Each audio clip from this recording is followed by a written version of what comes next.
Imagine a world where waste becomes fuel. This isn't a dream, it's happening today. Every year, farms produce huge amounts of waste like corn stalks and wheat straw. Often seen as trash, this material can be turned into a clean burning liquid fuel. This fuel is made from non-edible plant parts called cellulosic biomass. By using these leftovers, we don't compete with the food supply. We turn a problem into a solution, reducing our use of fossil fuels and creating a more sustainable option. To understand how waste becomes fuel, we first need to look at the plants themselves. Their cell walls contain three key substances: cellulose, long chains of sugar holding energy; hemicellulose, a glue-like sugar; and lignin, a tough protective barrier. This plant material is called feedstock.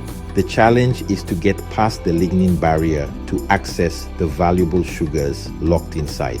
These are then broken down into simple sugars, which organisms like yeast can eat to produce fuel. The journey from waste to fuel begins with the raw material or feedstock. This isn't just any plant material, it's the parts left behind after harvest. Common feedstocks include agricultural residues like corn stover and wheat straw, sugarcane bagasse, and forestry leftovers. Using local resources is key, as transporting bulky materials is expensive. Each feedstock has a different composition, which dictates how it must be treated to unlock its sugars for fuel production. Section 2. The first hurdle: gathering and preparing the feedstock. Once the crops are harvested, the work of gathering the feedstock begins. This is a major logistical challenge. Farmers use specialized machinery, collecting stover, collecting straw. Equipment chops the material. Equipment presses it into large, dense bales. Round bales, square bales, easier to handle, easier to transport, easier to store. Timing is critical. Collect when dry to prevent rotting. If too wet, mold starts. Microbes start breaking it down. They consume the sugars needed for fuel. That reduces final yield. That wastes a valuable resource. Bales are transported to the biofuel refinery, often loaded onto large trucks. Transportation cost, transportation energy, both affect economics and environmental footprint. Biorefineries are located near farms to cut costs. Facilities may need feedstock from a 50-mile radius or more. Efficient logistics, route planning. Efficient logistics, scheduling, ensures a steady year-round supply. Even though harvest is once or twice a year, storage is critical. Store enough to run year-round. Bales in massive stacks, covered with tarps to protect from rain, covered with tarps to protect from snow. Proper storage preserves biomass quality. Poor storage causes decomposition losses, loss of potential fuel, loss of money. Researchers develop better protective coverings. Researchers develop better drying methods. Before conversion, feedstock must be prepared. Several mechanical steps follow. Large bales broken apart. Material goes to grinders. Material goes to mills. Machines chop the stalks and straw. Machines shred the stalks and straw. Size reduction increases surface area, makes it easier for chemicals to penetrate, makes it easier for heat to penetrate. Grinding uses energy but improves yields, leads to higher sugar yield, leads to more fuel. Preparation turns bulky feedstock into consistent flowable material ready for transformation. The plant cell wall is a fortress. Its cellulose fibers hold the sugars we need, but they're protected by a tough shield called lignin. For biofuel production, this lignin shield is the main obstacle. The goal of pre-treatment is to break it open. This exposes the cellulose fibers, making them accessible for the next stage, hydrolysis, without damaging them. The ideal pre-treatment is cheap, energy efficient, and maximizes sugar release, setting the stage for a successful conversion of plant waste into fuel. Section 4. Choosing the right key. Methods of pretreatment. Flowchart showing 4 pretreatment types. There is no single best way to pretreat biomass. Instead, a toolbox of methods. These methods can be grouped into 4 main categories: physical, chemical, thermal, biological. Often a combination of methods is used. Physical pretreatment involves mechanically reducing feedstock size, milling, grinding, chopping. Useful for handling, but usually not enough to break cell walls for sugar release. Typically, the first step before another pretreatment. Chemical methods use acids or alkalis to break lignin and hemicellulose. Dilute sulfuric acid at high temperature dissolves hemicellulose alkaline solutions like sodium hydroxide alkaline solution, ammonia. Affects hot concentrated ammonia under pressure. Sudden pressure release makes ammonia expand and fibers swell and separate. Chemical methods are effective but need careful handling of corrosives and may require expensive specialized reactors. Thermal methods use heat and water to break down structure. Steam explosion is a common thermal method. Biomass treated with high-pressure steam for a short time. Pressure is rapidly released, trapped water flashes to steam and expands violently. Explosive decompression physically tears cell walls, exposing cellulose. Steam explosion works well for hardwoods and agricultural residues. Uses less water than some chemical methods but needs a lot of energy for steam. Biological pretreatment uses microbes like fungi that produce lignin-degrading enzymes.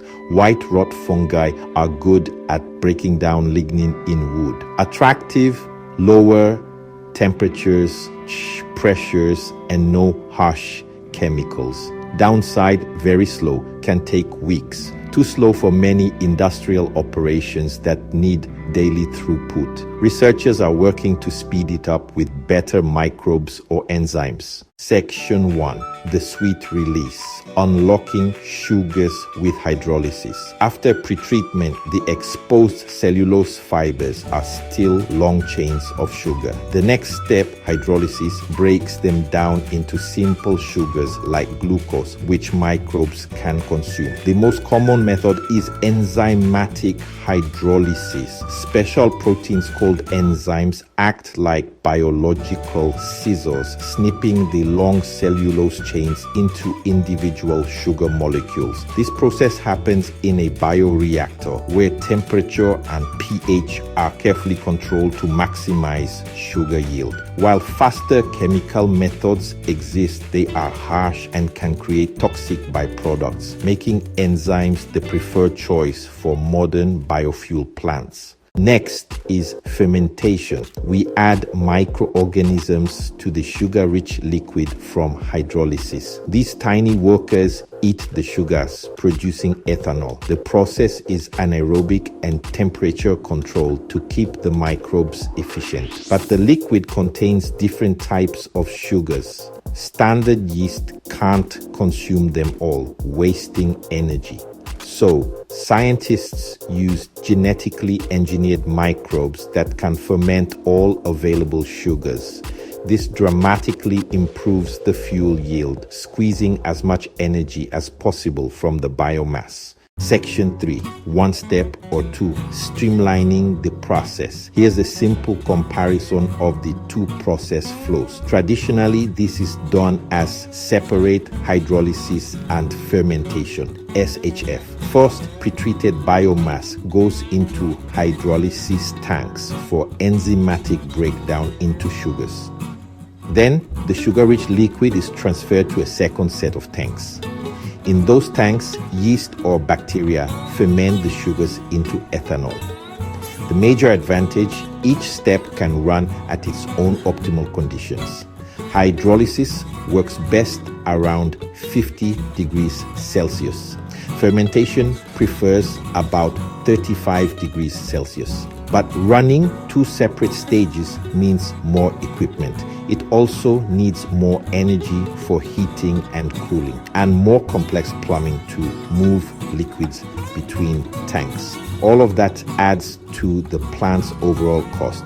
A clever alternative combines the two stages into one. SSF. In SSF, you add the pre-treated biomass into one bioreactor. You add the cellulase enzymes, you add the fermentation microbes. The enzymes begin breaking cellulose into glucose, and nearby yeast immediately consumes the glucose and makes ethanol. That keeps sugar concentration in the tank low. High sugar concentrations can actually inhibit the cellulase enzymes, product inhibition. Avoiding that can lead to faster conversion and higher ethanol yields.